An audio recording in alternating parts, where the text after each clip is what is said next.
Bab 3419. Apakah kamu datang untuk dipukuli lagi? Namun, ketika Erikin menggunakan energi tiada taraf untuk mengaktifkan tubuh Taois dalam benih tiada taraf, dia terdiam lagi. Di bawah sinar bulan, sesosok bayangan menyelinap melewati dinding halaman mansion dan menyelinap masuk dengan tenang. Di bawah sinar bulan, Erikin segera melihat siapakah orang itu. Kailin Song, apakah kamu sudah lupa dengan pengalaman itu? Erikin berkata dengan cemberut. Ada apa dengan wanita ini? Dia tidak berkultivasi di kediamannya, justru menyelinap ke rumahnya di tengah malam, dan dia selalu datang ketika dirinya mengoperasikan tubuh Taois. Apakah dia benar-benar datang untuk mencari pukulan? Erikin, mengapa kamu berkultivasi di atap? Aneh sekali, kagetin aku saja. Kailin Song memang takut diketahui. Dia terkejut dengan suara Erikin yang tenang. Dia mundur beberapa langkah. Ketika melihat dengan jelas bahwa orang yang sedang berbicara adalah Erikin yang sedang duduk bersila, dia mengelus dadanya dan mengeluh dengan keberanian yang tersisa. Ini adalah mansionku. Aku mau berlatih di mana? Apakah perlu meminta izin denganmu? Sebaliknya, apa yang ingin kamu lakukan di sini tengah malam? Cepat katakan. Jika tidak, jariku akan menerbangkan kamu lagi. Erikin menggoyangkan jarinya dan mendesaknya. Dirinya masih sibuk mengolah tubuh Taois tiada taraf. Kailin Song masih datang untuk mencari masalah. Erikin, apakah kamu tahu bersikap lembut pada wanita? Kailin Song mengertakkan gigi dan berkata dengan marah. Berdasarkan penampilan dan identitasnya, semua kultivator laki-laki muda di Haris sangat patuh pada dirinya dan sangat menyanjungnya.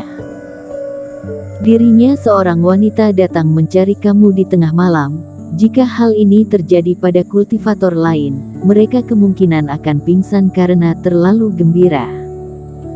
Lalu, ketika sampai di tempatmu, kamu justru mengancam akan menerbangkanku. Terakhir kali kamu begitu kasar padaku, hampir saja menghancurkanku. Hal itu membuat seluruh tubuhku sakit selama sehari dan beberapa bagian berdarah. Kamu masih mengatakan hal seperti itu lagi. Semakin memikirkannya, Kailin Song semakin marah, kemudian berkacak pinggang dan berteriak dengan kasihan. Apa yang kamu bicarakan? Ikuti aku. Kasar, menghancurkan, sakit dan berdarah. Dirinya yang tidak sembarang berpikir saja merasa bingung dengan apa yang dikatakan gadis harimau ini. Wajah Erikin menjadi suram, hampir memuntahkan darah, tidak tahan sehingga menegurnya. Kailin Song menyelinap masuk dan dihentikan oleh suara dirinya. Hal ini telah menarik perhatian beberapa pengawal. Sekarang dia mengatakan demikian lagi, banyak pengawal melihat dirinya dengan ekspresi aneh. Orang-orang ini jelas berpikir negatif. Jika sampai ke telinga Vinolasu, dirinya pasti tidak bisa menjelaskannya. Turun dari atap, dia membawa Kailin Song ke kamar. Melihat ekspresi sombong di wajah Kailin Song, Erikin merasa tidak berdaya. Katakan padaku, kamu cari aku ada apa? Erikin bertanya dengan pasrah. Hal yang sangat penting, karena aku ingin jadi muridmu, belajar cara kultivasi denganmu, kata Kailin Song dengan serius. Salah tak? Bukankah kamu adalah murid Tuan Istana Song? Erikin segera menghentikannya. Aku memang adalah murid dari Tuan Istana Song, tapi bukan berarti aku tidak bisa jadi murid orang lain lagi, kata Kailin Song dengan percaya diri. Setiap master yang telah mencapai puncak di daratan Jiushu akan memiliki banyak mentor dalam hidupnya.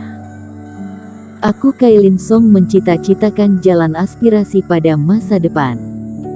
Tentu saja ketika bertemu master harus bertanya dan meminta petunjuk dengan rendah hati. Lagi pula, Tuan Istana Song pasti tidak akan melarang. Anggap saja perkataan kamu benar, tapi apa yang ingin kamu pelajari dariku, trik menerbangkan kamu itu ya? Eric Qin menyentuh dagunya, sedikit penasaran.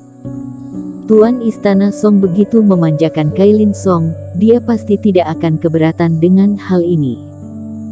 Tetapi gadis ini datang mencarinya adalah untuk menjadi muridnya. Setelah memikirkannya, hanya trik ini yang sangat mengesankan Kailin Song.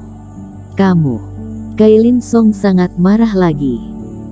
Bukan trik ini, tapi trik yang kamu gunakan untuk membuatku terjerumus ke dalam halusinasi. Kamu ingin belajar taktik ilusi denganku? Tanya Eric Qin. Benar, aku juga merupakan seorang kultivator yang mahir dalam ilmu jiwa dewa. Kalau tidak aku juga tidak akan mencoba bertanding denganmu, tetapi aku kalah total. Kamu sangat hebat dalam taktik ilusi, begitu hebat sehingga aku bahkan tidak menyadarinya, jadi aku ingin belajar denganmu, kata Kailin Song dengan serius. Apa yang kamu katakan memang benar, aku sangat hebat dalam hal ini. Eric Qin berkata sambil menganggukkan kepala. Walaupun sekarang dirinya jarang menggunakan taktik ilusi, tetapi teknik ini juga diwariskan Master Abadi Rui. Itu merupakan 8 meridian ilmu dewa di dunia dewa. Tapi kenapa aku harus mengajarmu? Karena aku adalah Kailin Song, putri yang paling dimanjakan di keluarga Song. Aku bisa memuaskan semua keinginanmu, kata Kailin Song dengan percaya diri. Memuaskan semua keinginanku. Awalnya ingin menolak, tetapi ketika memikirkan situasi saat ini, mata Eric Qin bergerak sedikit. Dia melihat Kailin Song beberapa kali. Kailin Song sedikit bingung ketika dilihatin oleh Eric Qin. Dia melipat tangannya di depan dada dan mundur beberapa langkah. Kamu jangan sembarangan pikir. Aku memperingatkan kamu, hal yang aku katakan tidak termasuk diriku sendiri. Jika kamu berani sembarangan bergerak, aku akan segera memberitahu Kak Vinola, kata Kailin Song dengan mata membelalak. Kelopak mata Eric Qin berkedut beberapa saat, berharap dia bisa menerbangkan Kailin Song dengan satu jari lagi. Apa yang gadis harimau ini pikirkan? Kamu berpikir terlalu banyak, aku tidak tertarik dengan benda-benda yang bulat, aku bisa mengajarimu, tapi baru-baru ini aku butuh batu roh atau koin daratan Jiushu, butuh sangat banyak. Ini tidak masalah, selama kamu setuju, kamu adalah guruku. Hadiah berterima kasih pada guru itu harus ada, aku bisa segera hubungi ayahku. Apakah keluarga Song kalian mempunyai banyak uang? Dan kamu bahkan tidak bertanya berapa banyak uang yang aku butuhkan. Eric Qin bertanya dengan penasaran. Sebelumnya Pak Tuadi juga mengatakan bahwa keluarga Kailin Song adalah salah satu dari 3 kekuatan utama di Haris, bahkan kepala suku Li yang tinggal di keluarga Li saja tidak begitu berani. Tentu saja, harta terbesar keluarga Song aku adalah ruang benda berharga. Kamu pasti pernah dengar tentang ruang benda berharga, yang ada di seluruh daratan Jiushu, kata Kailin Song dengan bangga. Lagi pula, sebelumnya Master Qin bersaing denganku, aku sudah menyadarinya, teknik pelatihan kamu lumayan boros uang. Terakhir kali, kamu menghabiskan 200 batu roh dengan cepat, hal itu menunjukkan bahwa jumlah batu roh yang kamu butuhkan lumayan banyak. Aku menyiapkan 5 juta batu roh kualitas terbaik, seharusnya cukup kamu gunakan untuk sementara. Eric Qin menganggukkan kepala. Meskipun cara melakukan sesuatu dan cara berbicara Kailin Song agak bodoh, tetapi otaknya sebenarnya tidak bodoh. Bisa berpikir begitu banyak sebenarnya lumayan pintar. Aku bisa mendapatkan uang ini dalam waktu yang singkat, anggap saja keluarga Song kalian pinjam aku, kata Eric Qin. Terserah. Kailin Song tidak memiliki pendapat lain tentang hal ini. Kalau begitu, tunggu aku siapkan koin roh. Master Qin baru mulai ajari aku taktik ilusi. Tidak perlu. Eric Qin menggelengkan kepala dan mengeluarkan cahaya Reiki ketika berbicara. Kailin Song mengulurkan tangannya, sebuah slip giok muncul di tangannya.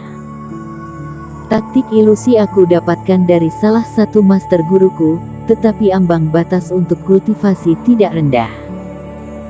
Jika kamu dapat menguasai taktik ilusi yang berada di dalam slip giok ini dalam waktu 3 hari, berarti aku bisa wakili guru menerima murid. Jika kamu tidak bisa berlatih dengan baik, kamu juga harus meminjamkan 5 juta batu roh padaku. Boleh, aku percaya pada kekuatan diriku sendiri. Jika aku tidak bisa mempraktikkannya, aku berikan batu roh ini kepada Master Qin saja.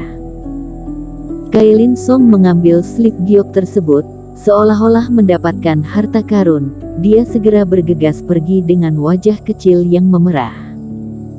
Senang hati hingga tidak menutup pintu. Eric Qin merasa sakit kepala seketika. Tapi dirinya ingin berlatih di atap, jadi tidak masalah. Berjalan keluar dari ruangan, Eric Qin tiba-tiba menyadari bahwa ada beberapa mata di sekitar yang sedang menatapnya. Bersambung.